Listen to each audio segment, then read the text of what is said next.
But then, just like magic, I found some. Marco Prenzel at the Australian Macadamia Nursery in Wolvie was the only nurseryman I could find in Australia or the world who still had and propagated the 835. So I got him to send me some, and this is what they look like. He had these left over from another order from May last year, so they're very advanced saplings. They're quite tall already.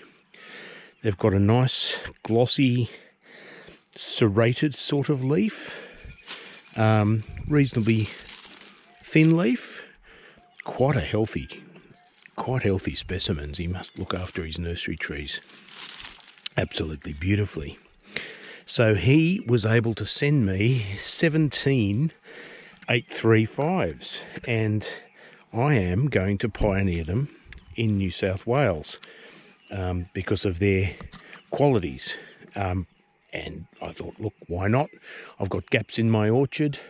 They're largely 246s, or they're meant to be. They should cross-pollinate reasonably well. I've got some good space to grow them. And heck, why not?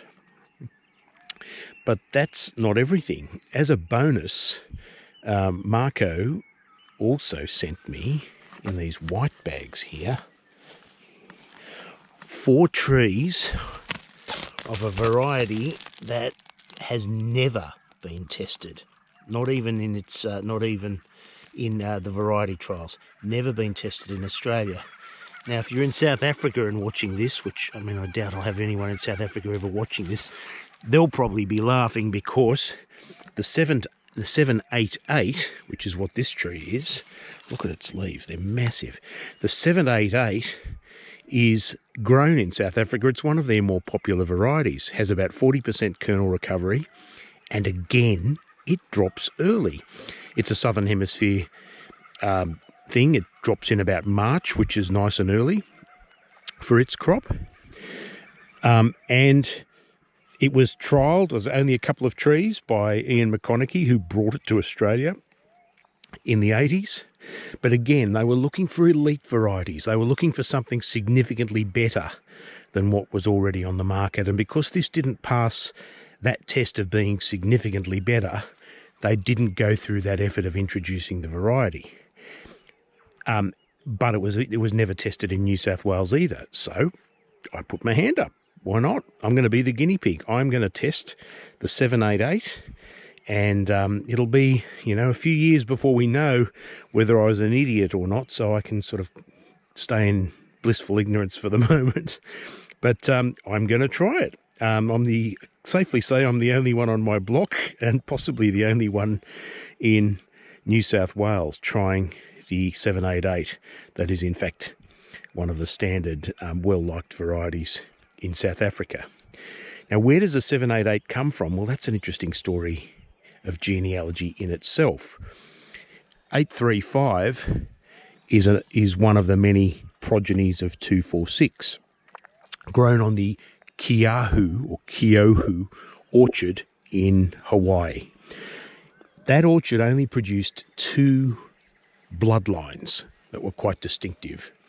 One was the 246, the other was the 426. Got the numbers the other way around, it's just coincidental.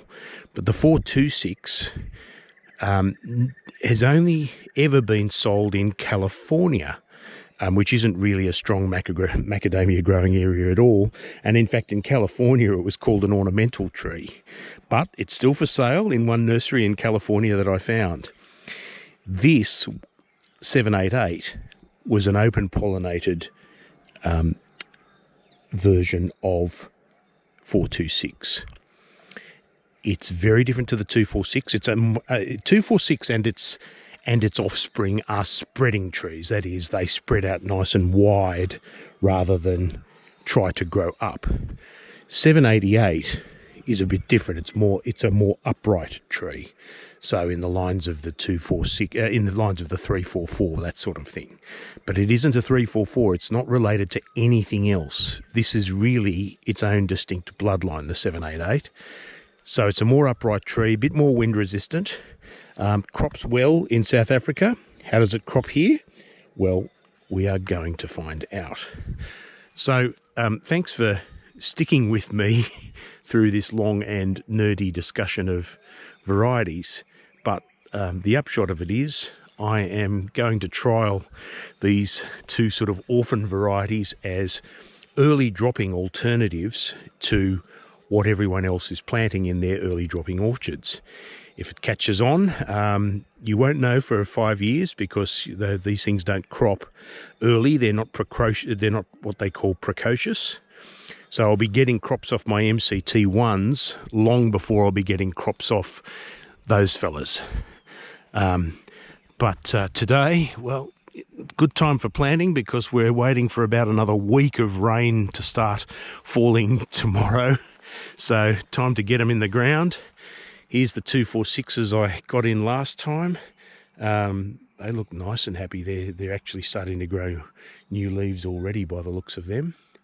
And yeah, as you can see, I haven't been able to mow. My mower has been out of action and awaiting service under warranty. And so I've learned service under warranty can be a little bit of a slow thing. I'm not necessarily suggesting people are dragging their heels, but it kind of feels like it, particularly as I was really desperate for it to get done this week before the rains came. Other than that, look, this is a perfect day. It's going to be 19 degrees, great planting weather, sky's clear as a bell.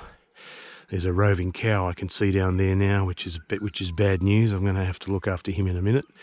And yeah, it's time to get started. So thanks for joining in, and I will do another video soon. Bye.